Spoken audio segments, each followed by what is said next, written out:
আজি আমাৰ কাৰণে চবৰ কাৰণে খুব ভাল খবৰ যে আমাৰ মাৰ ওচৰলৈ আহিছে লখিমপুৰৰ জিতেন চেতিয়া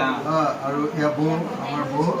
তাৰপিছত এজনী হ'ল আমাৰ গুণগুণ এজনী হ'ল আমাৰ দুলুমণি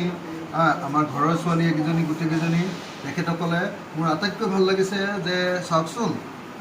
আমি যি অসমীয়া শিপিনীৰ কথা কৈ থাকোঁ ইহঁতকেইজনী নিজে শিপিনী মা শিপিনী চব তো চববিলাকে আজি ইমান ধুনীয়া আখৰেৰে মৰম আৰু আদৰেৰে আপোনালোকক আমাৰ সজালৈ স্বাগতম বুলি এখন ধুনীয়া স্মাৰক আমাৰ কাৰণে লৈ আহিছে মোৰ মাৰ কাৰণে মা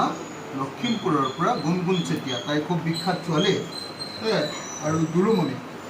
এজনী হ'ল কলেজৰ টিচাৰেই আছিলে কলেজত পঢ়ুৱাইছিলে তাই এৰি এতিয়া তাই তাঁতশালৰ ইণ্ডাষ্ট্ৰী এটা কৰিছে এইও ইহঁত দুইজনীয়ে লগ লাগি কৰিছে দেউতাক মাজত ইহঁতে খবৰ ল'বলৈ আহিছে একদম লখিমপুৰৰ পৰা অকল এইটো কামতে আহিছে কালি যোৱা ৰাতি ট্ৰেইনত আহিলে আপোনাক চাম বুলি আহিছোঁ আমি এতিয়া কথা পাতা মাক কথা পাতা 2502 ভাল পাইছে নে